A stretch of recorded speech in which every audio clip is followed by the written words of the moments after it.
ইল্লাল্লাহ লা ইলাহা ইল্লাল্লাহ সুবহানাল্লাহ আলহামদুলিল্লাহ লা ইলাহা ইল্লাল্লাহ লা ইলাহা ইল্লাল্লাহু মুহাম্মাদুর রাসূলুল্লাহ। বলুন সাল্লাল্লাহু আলাইহি ওয়াসাল্লাম। আমার ভাইরা, আমি আপনাদের মাঝে বলতে চাই, এখন অনেকেই কিন্তু ফাঁক ফোঁক দিয়ে আল্লাহর জান্নাতে যেতে চায়। ফাঁক ফোঁক দিয়ে জান্নাতে যাওয়া সহজ নাকি? অনেকে খুব ফাঁক ফোঁক দিয়ে খুব কম কম আমল করে জান্নাতে যাওয়ার জন্য চেষ্টা করে, কিন্তু জান্নাতে যাওয়া সহজ না কঠিন? জান্নাতে যেতে হলে ইমানের পরীক্ষা দেওয়া দরকার, আছে না নাই? আজকে এমন একটা চ্যাপ্টার আপনাদের মাঝে আলোচনা করব, ইনশাআল্লাহ আপনাদের ইনশাআল্লাহ হৃদয়টা কোরআনমুখী হওয়া সম্ভব হয়ে যাবে বলে আল্লাহু আকবার। ভাইরা আমার, মায়েরা আমার, এই পৃথিবীর শ্রেষ্ঠ মানুষ যার নাম কিতাবের মধ্যে বিশ্ব নেতা হিসাবে এসেছেন, ওমা আরসালনাকা ইল্লা রাহমাতাল লিল আলামিন,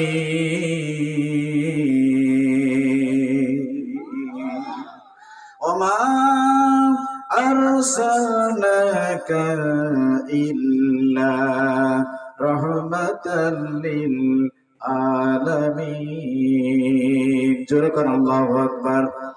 বিশ্ব নবীজি জনাব মুহাম্মদ রাসূলুল্লাহ সাল্লাল্লাহু আলাইহি ওয়াসাল্লাম বিশ্ববাসীর জন্য রহমত। কি বলেন? রহমত কি না? রহমত। শুধু মানুষের জন্য রহমত নয়, কীট পতঙ্গ পশু পাখি সকলের জন্য রহমত। চিৎকার দিয়ে কন্যা আল্লাহু আকবার। একদা হযরত জাবির রাদিয়াল্লাহু তাআলা আনহু বিশ্ব নবীজিকে নিয়ে পূর্ণিমার রাত্রিরে একটু বাহিরে রওনা দিয়েছেন, মাঠের দিকে চলতেছেন। চলতে চলতে কিছু দূর যাওয়ার পরে হযরতে জাবির রাদিয়াল্লাহু তাআলা আনহু বিশ্ব নবীজির চেহারার দিকে বারবার তাকায়, বারবার তাকায়। বিশ্ব নবীজির দিকে বারবার তাকাই জাবির। নবীজি আমার ডাক দিয়ে বললেন, জাবের রে, কি হয়েছে তোমার? তুমি আমার চেহারার দিকে বারবার তাকাও, কি হয়েছে বলো তোমার? আমার চেহারার দিকে বারবার তাকাও। জাবের ডাক দিয়ে বললেন, ইয়া রাসূলুল্লাহ, ইয়া হাবিবাল্লাহ, আমি বারবার আপনার চেহারার দিকে তাকাতেছি এই কারণে, পূর্ণিমার রাত আপনার চেহারার দিকে তাকাতেছি আর আসমানের দিকে তাকাতেছি। আপনার চেহারার দিকে তাকাতেছি, আসমানের দিকে তাকাতেছি। আসমানের মেঘের মধ্যে ডোরা ডোরা দাগ দেখা যায়, কিন্তু আপনার চেহারার মধ্যে কোনো দাগ দেখা যায় না। রাসূলের চেহারার মধ্যে কোনো দাগ দেখা যায় না। তার মানে কি? এমন চেহারা, আকাশের মেঘের মধ্যে ডোরা ডোরা দাগ দেখতে পাচ্ছে জাবের, আর রাসূলের চেহারার মধ্যে কোনো চিহ্ন নাই, দাগ নাই। এখন বলুন তো, এমন সৌন্দর্য মানুষটি সেই মক্কা মুনাওয়ারায় সেই আবু জেহেলের পক্ষ থেকে নির্যাতন, নিপীড়ন, শাস্তি, হানাহানি, অত্যাচার ছিল না? ছিল না? কত লানতের মালা গলায় নিতে হয়েছে, বলুন নাউজুবিল্লাহ। ভাইরা আমার, মায়েরা আমার, এত ভালো মানুষটি হওয়ার পরও কিন্তু দিন প্রচারের খাতিরে কিন্তু জাতির কাছে ভালো হতে পারে নাই। কিন্তু ভালো হয়েছে যার কাছে। তিনি কে? তিনি কে? পৃথিবীর কারো ভালোবাসার প্রয়োজন নাই, একজনের ভালোবাসার প্রয়োজন। তিনি হলেন আশরাফুল মাখলুকাত, সৃষ্টিকর্তা আল্লাহ রাব্বুল আলামিন। তার ভালোবাসায় আমাদের দরকার আছে না নাই? ভাইরা আমার, চলে আসুন। আরো অনেক কথা আছে, সময় পাইলে বলবো, হক আদায় করবো। কোরআনুল কারীম সূরাতুল নাহলের, কোন সূরা বললাম? নাহল নামক সূরার 36 নম্বর আয়াতে কারিমা তেলাওয়াত করে আপনাদের মাঝে আমি শোনাইছি। এই আয়াতের আলোকে কিছু কথা বলবো, বলুন ইনশাআল্লাহ। আমা তাওফিকি ইল্লা বিল্লাহ। 36 নম্বর আয়াতের আলোকে কথা বলবো। কিন্তু নহল যে সূরাটা নাম দিয়ে আল্লাহ পাক অবতীর্ণ করলেন, এই নহল শব্দের অর্থ আপনাদের একটু জানাতে চাই। ইনশাআল্লাহ অনেকেই জানেন নহল শব্দের অর্থটা কি। আবারও বলছি, জানা কথাই আবার বলছি, নহল শব্দের অর্থ হলো মৌমাছি। জোরে কোন আল্লাহু আকবার। কি বললাম? মৌমাছি নামক সূরা আল্লাহ দিলেন। এখন এই পৃথিবীতে শ্রেষ্ঠ ঔষধের নামটা কি? মধু। কি নাম? মধু খেলে আমাদের অসুখ ভালো হয় না হয় না? মধু খেলে আমাদের দেহের অসুখ নিরাময় হয়ে যায়, শ্রেষ্ঠ ঔষধ। কিন্তু আমার ভাইরা, আমার সন্তানের, আপনার সন্তানের দেহের রোগ ব্যাধি হয়ে গেছে। এই ব্যাধি সারানোর জন্য মৌমাছি ছাদের নিচে গাছের ডালে মশাকে মধু নিয়ে বসে আছে। এখন মধুর প্রয়োজন, বাড়িতে মধু নাই। ওই মধু নেওয়ার জন্য মৌমাছির ওই মৌমাছিকে ডাক দিয়ে যদি আদর্শ দিয়ে বলা হয়, ও মৌমাছি ভাইরা, আমাদের একটা বড় আশা আকাঙ্ক্ষা, মৌমাছি ভাই রে, একটু নইবিনে করে বলি, সন্তানের অসুখ হয়েছে, নিজের অসুখ হয়েছে, আত্মীয় স্বজনের অসুখ হয়েছে, একটু মধু একটু দয়া করে দিলে আমাদের উপকার হতো। জোরে কোন আল্লাহু আকবার। এই কথা বলে আদর্শ দিয়ে ডাক দিলে, করুণ চিত্তে বললে, এই মৌমাছিরা কি আসলে সহজে মধু দিবে? বলছেন না কেন ভাইরা? মধু কি দিবে? মধু দিবে না। আপনার প্রয়োজন মধু নিয়েও বাচ্চাদের অসুখ সরানো, কিন্তু চাইবা মাত্র মধু পাওয়া গেল না। এখন কি করবেন আপনি? আপনি এবার আগুন দিয়ে ওই মধু পাড়ার জন্য চেষ্টা করবেন কি করবেন না? তাহলে এখন বলুন, মধু যখন নিতে যাব, ওই মৌচাক থেকে কিন্তু একটা মৌমাছির শরীরে কামড়ও খাওয়া লাগে না? লাগে না কি ভাই? লাগে কি লাগে না? যখন কামড় দেয়, কামড় দিলেও আমরা পিছে হেঁটি না, মধুর প্রয়োজন, মধু আমরা পেড়ে নিয়ে আসি। বলুন তো দেখি, সেই মধুটা পাড়তে গিয়ে মৌমাছির দংশন শরীরে আমাদের সহ্য করতে হবে, তারপরে মধু আমাদের বাড়িতে আসবে, মধু আমাদের সন্তানদের খাওয়ানোর সুযোগ হবে। কথা ঠিক না ভাই? ঠিক। তাহলে কষ্ট ছাড়া মধু কখনো মিলবে না, পরিশ্রম ছাড়া আর কষ্ট ছাড়া, পরীক্ষা দেওয়া না ছাড়া, ইমান শক্ত মজবুত না হওয়া পর্যন্ত আল্লাহর জান্নাতে যাওয়া আমাদের জন্য সম্ভব নয়। কথা ঠিক কিনা ভাইরা আমার, মায়েরা আমার? তাই আসুন, আজকে যে আয়াতে কারিমা তেলাওয়াত করেছি, এমন কোন জাতি নাই, এমন কোন গোত্র নাই, এমন কোন কওম নাই যে কওমের মধ্যে আল্লাহ রব্বুল আলামিন কোন নবী প্রেরণ করেন নাই। জোরে কোন না আল্লাহু আকবার। ওয়ালাকাদ বাআসনা ফি কুল্লি উম্মাতির রাসূলা আন ইবুদুল্লাহ ওয়াজতানিবুত তাগুত। জোরে জোরে কোন না আল্লাহু আকবার। আমি প্রত্যেক কওমের জন্য, প্রত্যেক গোত্রের জন্য আমি নবী প্রেরণ করেছিলাম। কি প্রেরণ করেছে আল্লাহ? নবী প্রেরণ করেছে। নবীদের কাজ কি? নবীদের কাজ কি? কওমদেরকে শুধুমাত্র জাহান্নামের পথে নিয়ে যাবে, এটাই কাজ নাকি? আমি আপনাদের মাঝে আয়াতকে আলোকে কথা বলার চেষ্টা করব। আল্লাহ রাব্বুল আলামিন বলেন, ফি কুল্লি উম্মাতির রাসূলান ইবুদুল্লাহ ওয়াজতানিবুত তাগুত। যারা আসিয়া শুধু বললেন তোমরা আল্লাহ তাআলারই ইবাদত করো, ঘোষণাকার। আল্লাহর ইবাদত করার জন্য নবীরা বারবার তাগাদা দিচ্ছে, আর তাগুতকে বর্জন করো। জোরে করে আল্লাহু আকবার। তাগুত এই পৃথিবীতে আছে না নাই? তাগুত আছে না নাই? সময় তো আমার ভাইরা, فمنهم من هدى الله ومنهم من حقت عليه الضلالة فسيروا في الأرض فانظروا كيف كان আকিবাতুল মুকাজ্জিবিন। আল্লাহু আকবার। এই আয়াতের মাধ্যম দিয়ে কতককে আল্লাহ পাক কি করেন? হেদায়েত দান করেন। আবার আল্লাহ পাক কতককে গোমরাহিতে নিপতিত করেন। আর আল্লাহ ডাক দিয়ে বললেন, তোমরা পৃথিবীতে বিচরণ করে দেখো, যারা মিথ্যা আরোপকারী তাদের পরিণতি কি হয়েছিল। ধরে গেল আল্লাহু আকবার।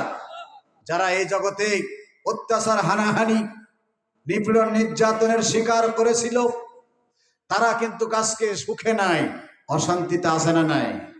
আজকে দেখেন সেই ইসরায়েল বাহিনীগুলো ফিলিস্তিনকে কিভাবে নির্যাতন, নিপীড়ন, রাহাজানির রোল বয় দিতেছে। ছোট ছোট কচি কলা, যে শিশুগুলা মাকে মা বলে ডাকবে, তার গলার মধ্য থেকে আওয়াজ বের হচ্ছে না। এত কষ্ট, নির্যাতন, পানি দেওয়া হচ্ছে না, পানি পান করার সুযোগ হচ্ছে না, নিধন করছে। বুলেট বোমার মাধ্যম দিয়ে তাদেরকে ঝাঁঝর করা হচ্ছে। সেই ইহুদি বাহিনী, খ্রিস্টানেরা আজকে তাদের শক্তি প্রয়োগ করছে, মুসলমানকে নিধন করে দিয়ে দুনিয়া থেকে নিশ্চিহ্ন করে দিবে। এরপরেও মুসলমান, আপনি আমি অচেতন হয়ে আছি, ঘুমিয়ে আছি। এই ঘুমিয়ে থাকার কারণে নানাবিধ আমাদের প্রতি নির্যাতন, নিপীড়ন আসা শুরু হয়েছে। কথা ঠিক না বেটি? এই কারণে আসুন আমি আপনাদের মাঝে বলতে চাই, আমি যে আয়াতে কারিমা তেলাওয়াত করেছি, মিথ্যা আরোপকারী, বাতিলপন্থীর এই দবদবা চিরন্তন টিকে থাকে না। কি চিরন্তন টিকে থাকে না? 450 বছর কাল পর্যন্ত ফেরাউন রাজত্ব করেছে, কিন্তু সেই রাজত্ব কি টিকে রেখেছে? পারছে? থাকতে পেরেছে? পারে নাই। আমার ভাইরা, আজও বাংলার জমিনে যদি সেই স্বৈরা শাসন যদি চালু থাকে, আল্লাহ পাক কিছু রশি ঢিলও দিয়ে থাকতে। কথা ঠিক না বেঠি? কিন্তু সেই রশি টান দেওয়ার মতো ক্ষমতা আল্লাহর আছে না নাই?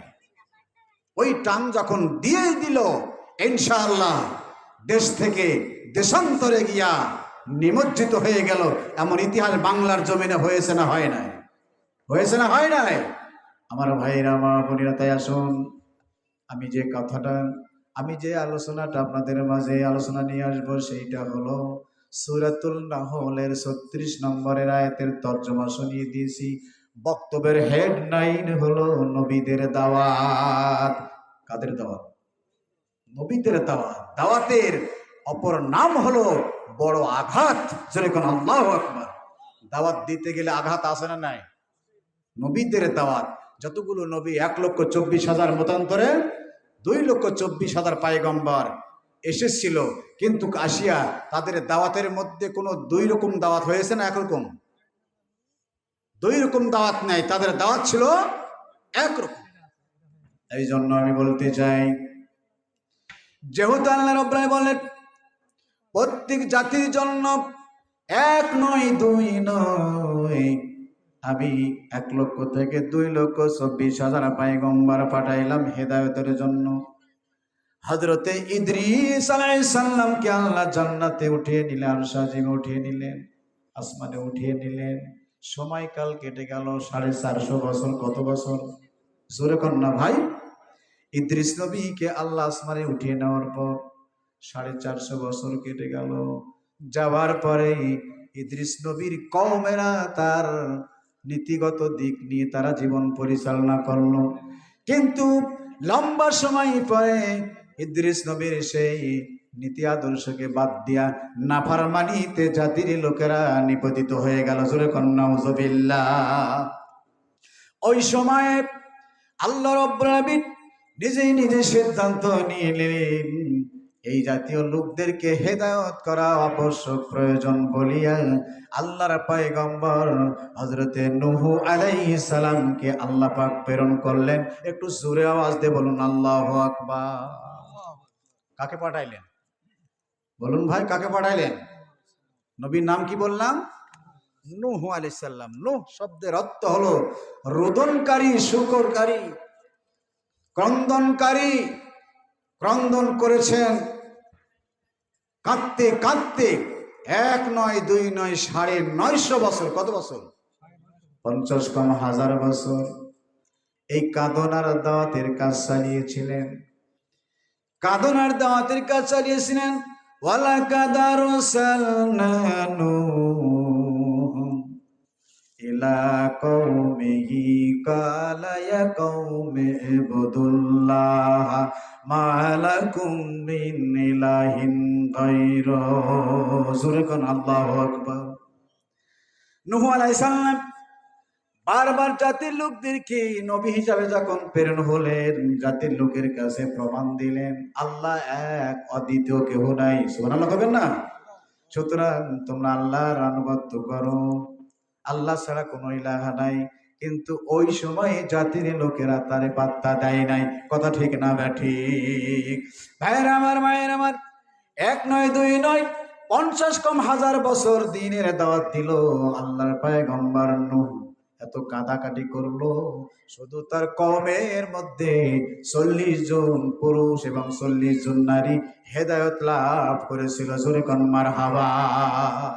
কতজন লাভ করেছিল ভাই? 40 80 জন। এখন আপনাদের মাঝে বলতে চাই, যে কওমে বসবাস করেছিল সেই কওমে শুধু কি 80 জনের লোক ছিল?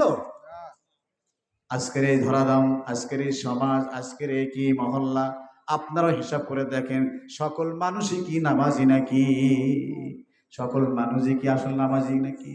সকলে কি ইসলামপন্থী নাকি? না না না, তা হয় না। আমি আপনাদের মাঝে বলতে চাই, নূহ আলাইহিস সালাম জাতির লোকদেরকে দাওয়াত করছেন, 40 জন মানুষ হেদায়েত হয়েছে।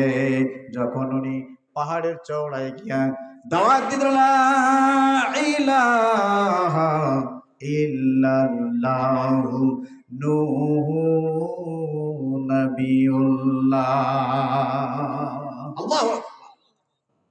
এই দাওয়াত যখন দিয়ে দিল, পৃথিবীর পূর্ব পশ্চিম উত্তর দক্ষিণ সকল জায়গাতে তারা এই আওয়াজটা কর্ণ করে পৌঁছে গেল। কিন্তু কবে লোকেরা এই দাওয়াত সহ্য করবে না, এই দাওয়াত গ্রহণ করবে না বলে কর্ণ করে আঙ্গুলি ঢোকায়া দিল। জোরে কর নাউজুবিল্লাহ। وقال الذين كفروا لا تسمعوا لهذا القرآن والغوا فيه لعلكم تغلبون।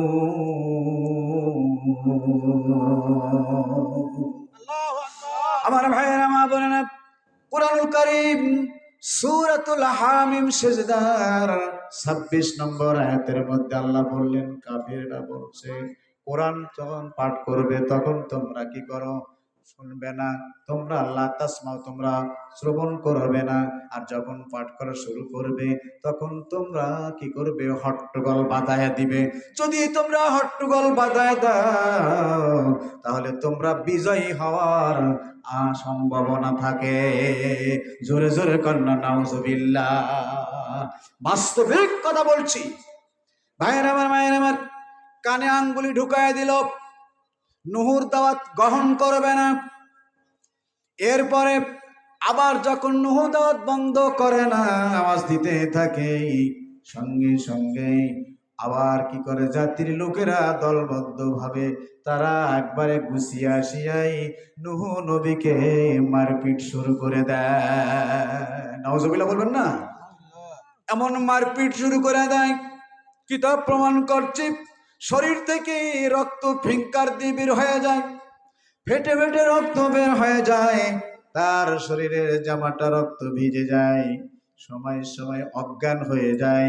অজ্ঞান হয়ে যাওয়ার পরে যখন আবারও হুঁশ ফিরে আসে, আবার সে কালেমা দেয়, লা ইলাহা ইল্লাল্লাহু নূহু নবিয়ুল্লাহ, আল্লাহু আকবার। ভাইয়ের আমার, মায়ের আমার, ওই সময় না না না, তারা আরো রাগান্বিত হইয়া, কেন সে আমাদেরকে দাওয়াত দিবে? আমরা বাপ দাদার ধর্মকে গ্রহণ করেছি, নতুন ধর্ম আমরা মেনে নিব না। তখনই তারা আবারও মারপিট নির্যাতনের মাত্রা বাড়ায় দেয়। সময় তো ভাইরা আমার লম্বা ঘটনা সংক্ষিপ্ত করে বলবার চাই, রাগ করছেন নাকি? সংক্ষিপ্ত করে বলে আপনাদের মাঝে আমি একটু এগিয়ে যেতে চাই, একটু দোয়া করে দিন, বলুন আল্লাহুম্মা আমিন। আবার যখন দাওয়া শুরু করে দেয়, আমার মারপিট শুরু করে দেয়। এমন অবস্থায় একদিন হঠাৎ করে নূহ নবীর বিবি, নূহ নবীর স্ত্রী জাতির লোকের কাছে গিয়া ডাক দেয়া বললেন, অজ্ঞান করে ফেললেন, হুঁশ নাই। ওই সময় জাতির লোকদের কাছে নিজের স্ত্রী গিয়া ডাক দেয়া বললেন, কওমের লোকেরা, জাতির লোকেরা, আমি আপনাদের কাছে বলতেছি, আমার স্বামীকে তোমরা আর মারিও না। এই কারণে মারিও না, আমার স্বামী পাগলামির কারণে পাগল, আমার স্বামী পাগলামির কারণে কোরআনের দাওয়াত দেয়, কালিমার দাওয়াত দেয়, বিদায় পাগলকে মারা আর না মারা সমান। কথা ঠিক না ভাই? ঠিক। স্ত্রী যখন এই কথা ডিক্লারেশন দিয়ে দিলেন, তখন অজ্ঞান মানুষ, হোশ নাই, স্বামী নূহ আলাইহিস সালামের হোশ নাই, তারপরেও স্ত্রীর মুখে যখন শুনেছে পাগলের কথা, আপনাদের কলিজার মধ্যে আমি এই কথাটা আমি প্রচার করে বলতে চাই, আপনারা জোরে সোরে কন্ত, নূহ নবী পাগল নাকি?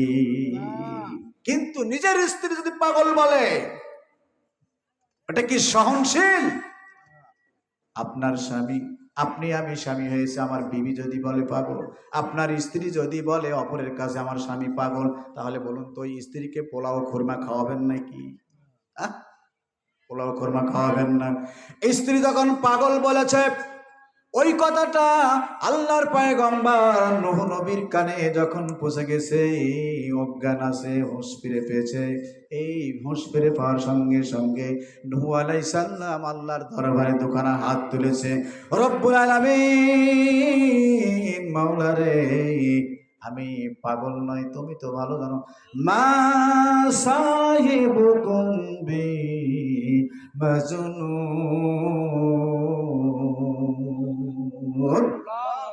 মা সাহিবুকুম বিমাজনুন। নবী আসলেই কিন্তু পাগল নয়। কি নবীরা কি পাগল নাকি? পাগল নয়, পাগল নয়।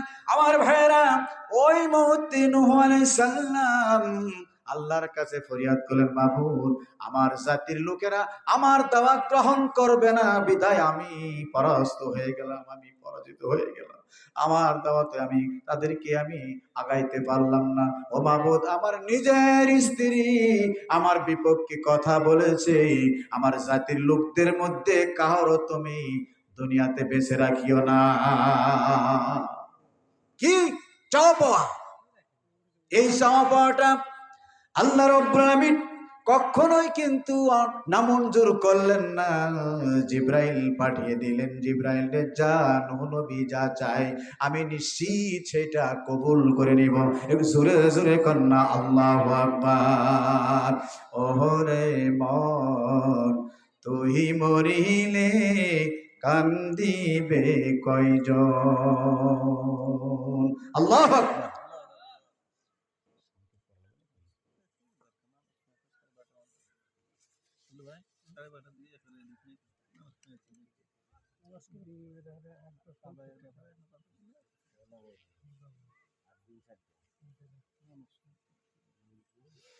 একটু কলমা পড়ুন, লা ইলাহা ইল্লাল্লাহ, লা ইলাহা ইল্লাল্লাহ, সুবহানাল্লাহ, আলহামদুলিল্লাহ, লা ইলাহা। আমার কাদের যেতে সোনার মদিনায়, মন আমার কাদের যেতে সোনার মদিনায়, সে মদিনায় শুয়ে আছে প্রিয় নবী নিরলায়, সে মদিনায় শুয়ে আছে প্রিয় নবী নিরলায়, মন আমার কাদের যেতে সোনার মদিনায়, লা ইলাহা, লা ইলাহা, লা ইলাহা ইল্লাল্লাহু মুহাম্মাদুর রাসূলুল্লাহ। বলুন সাল্লাল্লাহু আলাইহি ওয়াসাল্লাম। আমার ভাইরা, আলোচনা তো ইনশাল্লাহ আপনাদের মাঝে এগিয়ে যাচ্ছি। এই আলোচনা ইনশাল্লাহ চেষ্টা করছি এগিয়ে নিয়ে যাওয়ার জন্য। তবে পাশাপাশি একটা দৃষ্টান্ত আপনাদের সামনে উপস্থাপন করার জন্য আমার মনে পড়ে গেল বাতাসের বিরুদ্ধে অভিযোগ এসে গেছে। কার বিরুদ্ধে?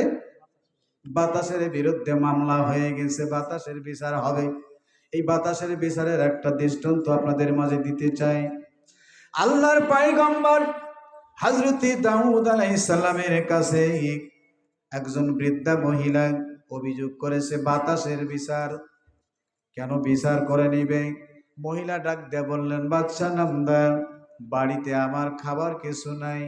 আমি মেশিনে গেলাম গম ভাঙ্গানোর জন্য। গম ভাঙ্গাইয়া মাথায় করে পাত্রে করে আটা নিয়ে বাড়িতে আসতেছিলাম। এমন সময়ে দেখতে পেলাম আমার মাথার উপরে পাত্রে যে আটা ছিল, কোথা থেকে বাতাস এসে আটাটা উড়িয়ে